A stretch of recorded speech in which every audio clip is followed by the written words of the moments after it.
I'd like to give a thank you to WD-40 brand for sponsoring this video.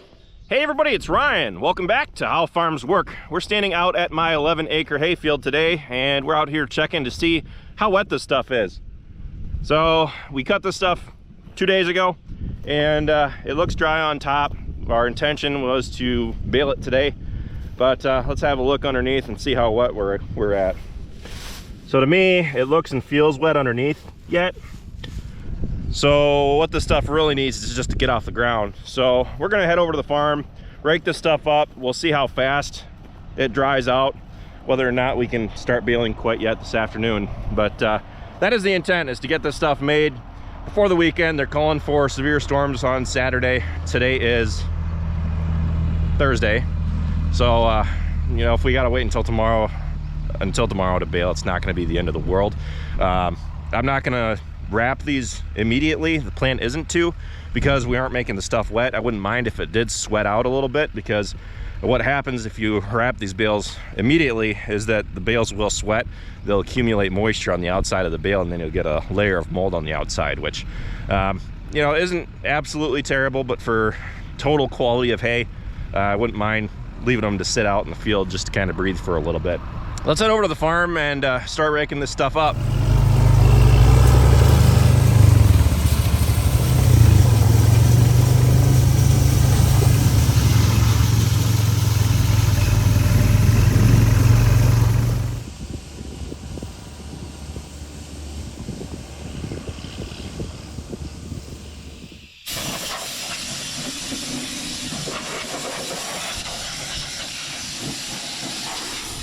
Dad just took the 4640 out to the 11 acres, which is the field we just came from, to start raking. Hopefully by the time I'm done going through the baler, we should be able to start baling. But after he's done at the 11 acres, he's gonna go out and do the 2 strips out at my place, and then go do the 12 acres that's out west. So what I'm doing in the meantime is I'm going through the baler.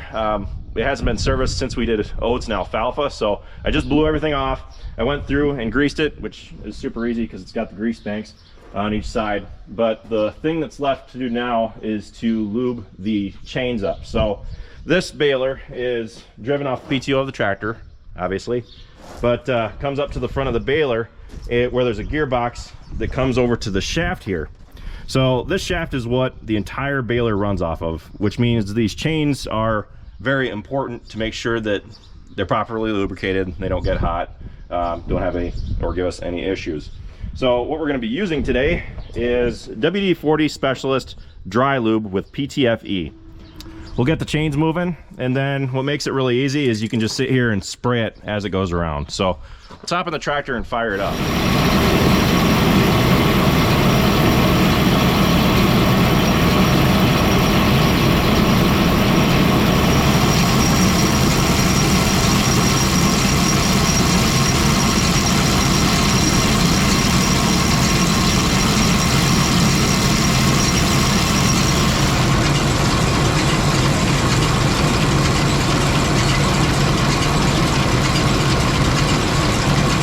There you have it. We should be ready to go. The reason we went with the dry lube is because this is a high dust situation, and we don't want dust building up on those chains. What do we got today? Ooh! Yummy. Fancy. Thank you. Looks like Hannah's gonna be riding with us for this field. We're gonna go to the baler screen. Oops. We're gonna adjust the size of the bales since it's gonna be wrapped. Yeah, we want that like 60 inches.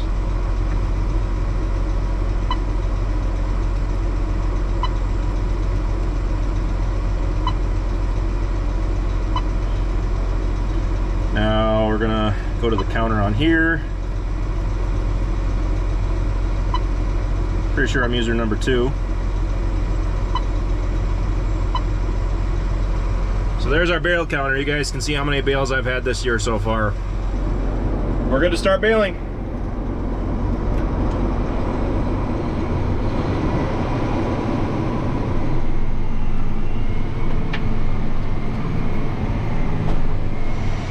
this stuff is ready to be baled. It was really wet underneath this morning. It's hot enough. Yeah, that heat really helps. This is the hottest day we've had since we cut it down. Suck the moisture right out. I don't know what it is with this baler and the belt's twisting. It doesn't look... Hopefully that one's gonna roll by itself. We gotta hop out and try to fix it. Right. But it doesn't look too terrible. It's the spot that might trip me off.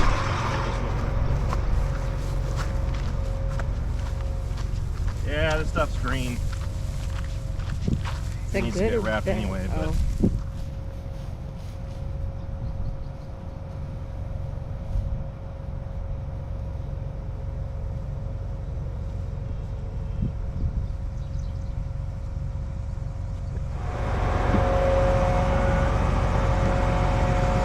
Where's the twist? Just right here? Yeah. Where's the other one? I think it's just there. That's right here. Okay, yeah. Grab that belt and pull on it. Oh, okay. Slowly.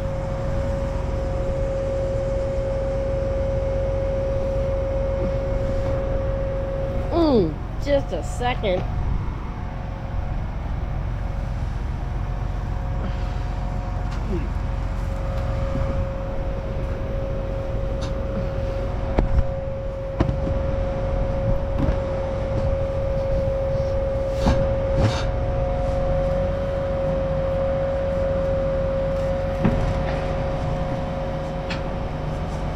Yep, you're getting it. Good. There you go. You just got it with like no intervention on my part. After you. No. Yeah. Well, I'm not driving. Yeah, you are. Come on. Yeah, you can do it. Come on. Go ahead. You're a meanie. All right. I'll get you going. I don't know if I've driven this tractor before in general. I think you have. VTing.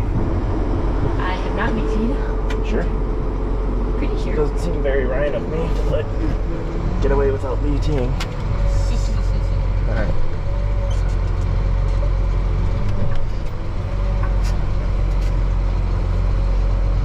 There you go. Have fun.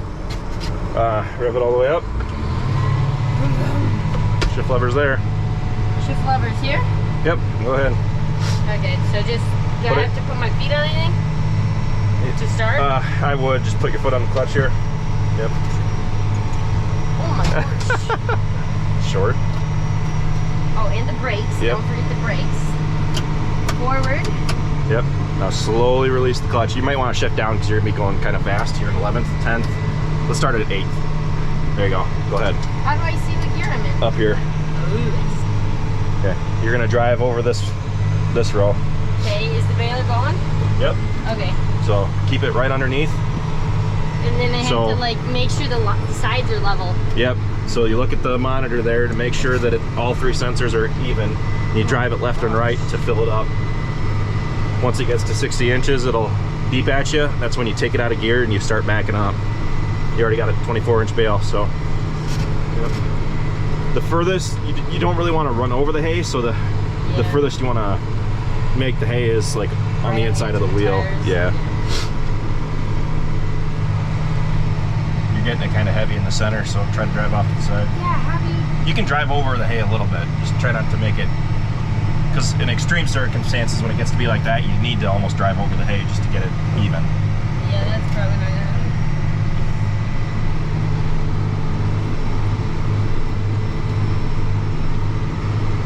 It'll beep at you once it gets to like 55 or 56. That's just warning you that it's about to start wrapping. So you can drive over that, don't worry about it, head over to that next one. Okay. This very next one, or to go down to that one? Whatever, I guess it doesn't matter. That one. That one? Yep. Yeah. You're getting kind of close now, so you want to make sure you're getting those bars as Even as possible? Yep. So if you gotta drive over the hay a little bit, just to make it even, do what you gotta do. But you kind of got to plan ahead so that like you'll get up to like 58 and that's when you want it to level out. It's a pretty good round baler right now. Whoopsies. And Okay, good, stop. Put it in reverse. Slowly release the clutch, then back straight up. Don't let the baler kick off to the side. Swerve this way, there you go.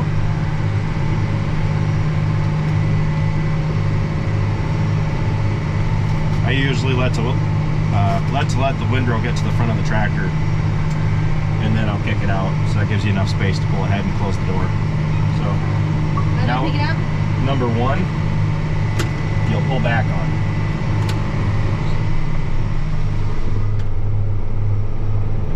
Okay, now I'll pull ahead. Don't put down. There you go. Drive up just a little enough to clear the bale, which is at least 6 feet. A little bit more. That was at least 6 feet. You got plenty of room though, just as long as the windrow doesn't hit the intake on the baler. Okay, so now go. Yep, go ahead and push it forward until you hear it thump. Thump? Okay, you're good. Go ahead and put it back into gear and do the next one. See, you're doing it perfect.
We got 15 bales.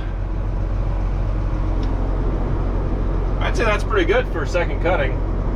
Hannah's going to get the moisture tester. I'm probably going to run back out here on the four-wheeler and check the moisture in these because I'm very curious. They are looking pretty green, so I'll check the moisture on them and then just decide whether I'm going to let them sit and sweat it out or immediately wrap them. Stuff looks green. This is Dad's alfalfa. 20.7. That's not bad. It's a little high. We usually like it around 12 or under. Are you wrapping it though? 20s. I am, but I was trying to make the stuff dry. So I was told you just don't want to be in the 20 to 40 range. We're right at 20. So you're at 27. 20.7. So I think we're fine. Oh, okay. 19.5. Let's head over to the 11 acres and check that. Okay.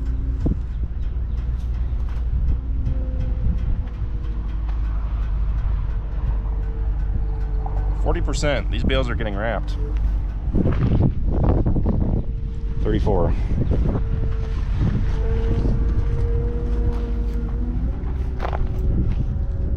$28. No, I just got 2 bales off Dad's out there. Hannah ran back to the farm and got the tester.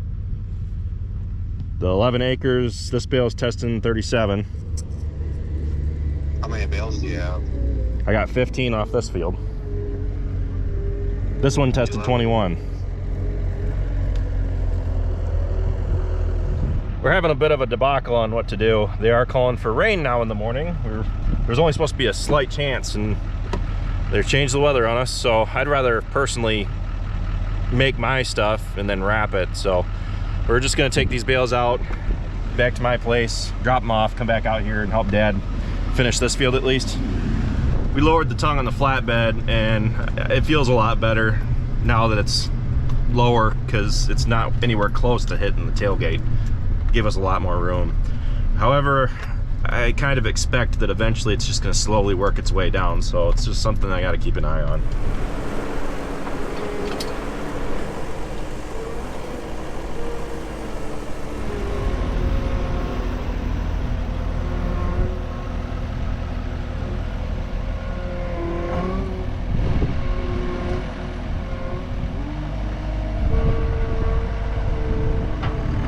So I got some end bags in, and it's 10 times easier doing this facing the wind versus doing it facing against the wind, because these bags like to puff up like a big old parachute when you're doing it the other way. I didn't even need tape to get it on this time, but I'm going to tape it off while I take it down to the wrapper. So I've got 2 bales on the wrapper. I'm going to push those out, load this one on, and then that way when we load it, the wrapper has something to push it up against with those 2 bales, and the wrap on the wrapper will seal the end on this bag.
got 32 bales wrapped and it's not even 8 o'clock.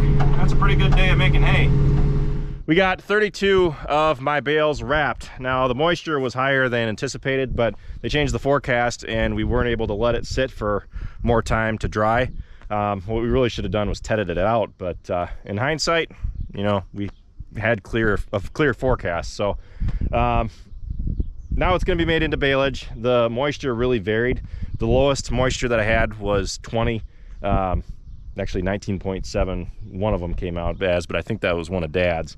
And the highest that I had was just over 40. So it's right in that range where, you know, I wish it wasn't, but we'll see how it pans out and see how the feed looks. I'm not too concerned about it. I'll try to either make it more wet or more dry next time, but I think next crop I'm definitely going to try to go out and ted whatever's out there and get it as dry as I possibly can. The thing that really kicked us in the pants was the fact that it was cold and cloudy the last 2 days, and it really only got hot and really any good drying weather today. So it is what it is. At least we got the stuff made, and I've got my mark here. So Travis was asking me what these mean, and that just means that it's second crop. It's mine, Ryan, and it's the first row of second crop. So when I start tearing into the stuff, I can kind of keep track of it. Since it's technically going to be baleage, I'm really gonna only go after one row at a time. I'd like to use up all the baleage before I use any dry stuff that I might possibly have. We didn't have those end caps yet, even though I had ordered them. They were, I think it was actually 3 weeks it took for me to get them from the time that I had ordered them. So they were here about with a week to spare for this crop. So Dad came up with the simple solution to putting the end one on this side. I was sitting here kind of puzzled, going like, how are we going to do that? Because the bale spears will stab it in on this side. And he's like, well, why don't we just slide the bottom half on, drop it, and then slide it up over. And it worked really well. We didn't have to use any tape or anything on this side. Of course, right now it's more calm, and we're in a crossway with the breeze. If the wind was blowing from that direction, it would have been a lot more difficult. But all right, well, we're still figuring out this whole wrapping thing. But if I have to say, that is a lot of hay. I'm going to be sitting very nice for hay this winter. I'm not too worried about running out of feed as I have been in past years, which is a good thing, because if I'm looking at scaling up my herd, the more feed, the better. So anyway, that's pretty much it for this video, guys. Thanks for watching. Be sure to check out all of our other videos. Be sure to like, comment, and subscribe. And be sure to follow us on Facebook, Instagram, Twitter, and Snapchat, all How Farms Work. And as a thank you for making it to this point in the video, I am giving away a How Farms Work All-American Classic t-shirt. It's the Farm On t-shirts with the American flag on it. And just leave a comment down in the comment section, and you'll have a chance to win. I'll randomly select one winner. Thanks for watching, guys.